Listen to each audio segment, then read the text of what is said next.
So we left off, and Elisha is now anointed in not only by Elijah himself, but by the Lord, as the spirit of Elijah has come upon Elisha as the prophet in Israel. So we go into chapter 3 in 2 Kings, and I want to skip up to verse 15. Interesting little thing here. Elisha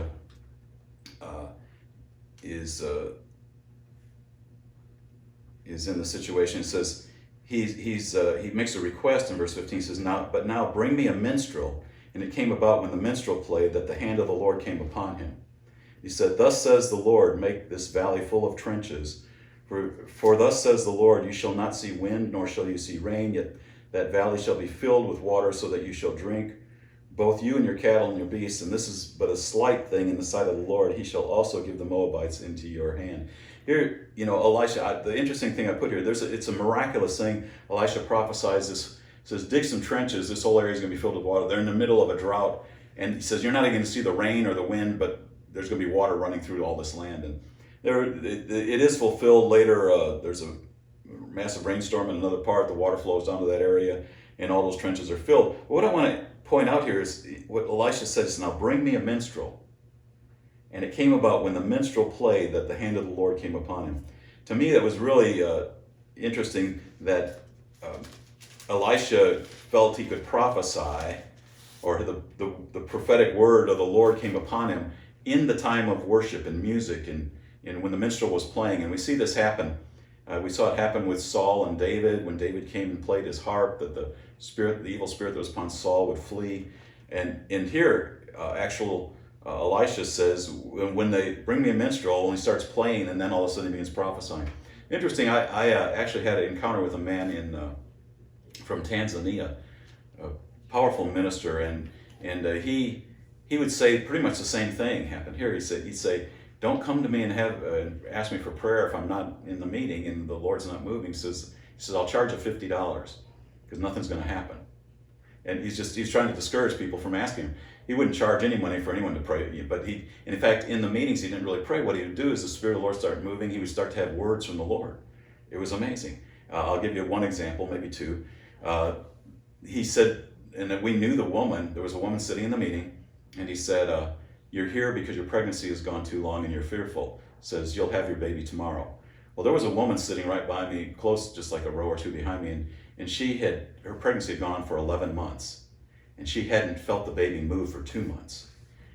And as soon as he prophesied, the baby started moving, and she gave birth the next day.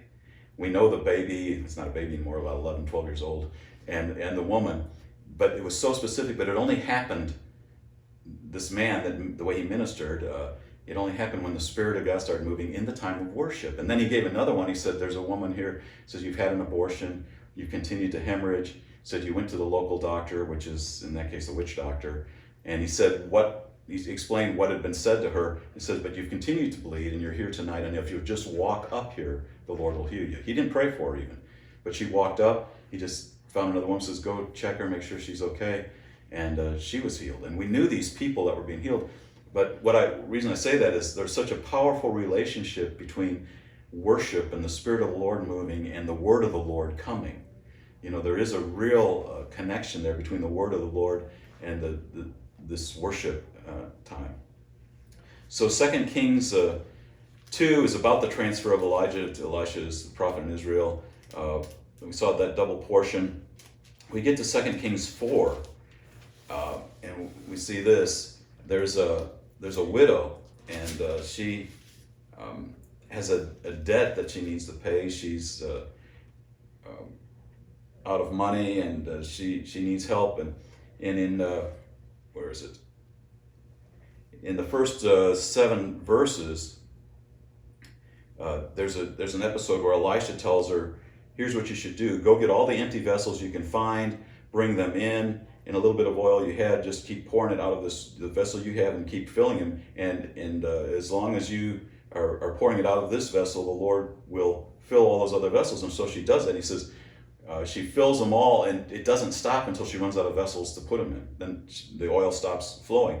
And she's told to go sell the oil, pay her debt, and you can live on the rest of what you have. And so that happens, an amazing miracle. And there are over and over again, amazing miracles involved in the ministry of Elisha.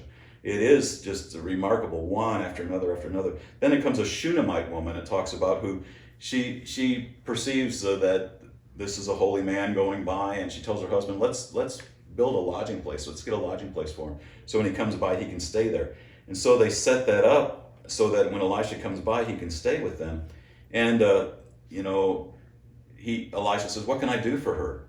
And Gehazi, Elisha's servant, says, well, she doesn't have a son. She doesn't have a child. Truly, verse 14 of chapter 4, truly she has no son, and her husband is old. And so in verse 16 it says, then he said to her, at this season next year you shall embrace a son. And she said, no, my lord, O man of God, do not lie to your maidservant. Here she's so intense about this desire that when she hears a word come, you're going to have a son, it's like, don't play with me. Don't mess with me. Here she's saying to this man that she perceives as a man of God who's moved in powerful ways already. And she says, please don't say this and toy with my emotions. Listen, my husband's old. I haven't had a son. And so she's just saying that. And I had one experience with that myself. One time I had kind of the word of the Lord fell on me. I went to a woman.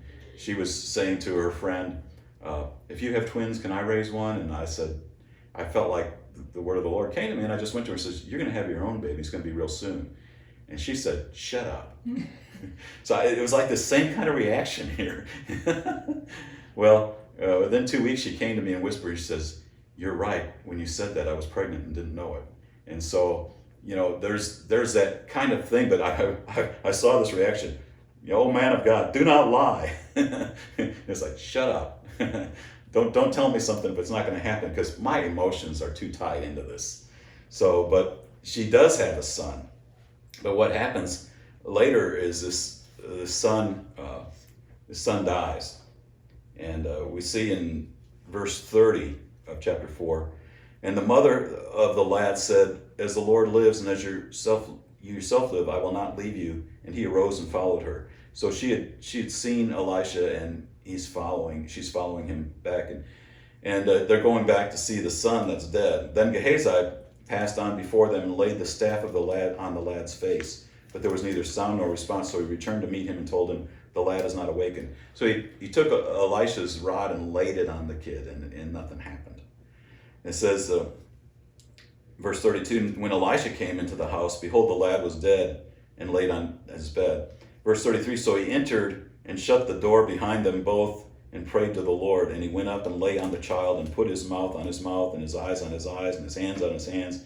He stretched himself on him, and the flesh of the child became warm. This should sound familiar to you, because this is just what Elijah had done with the boy that had died.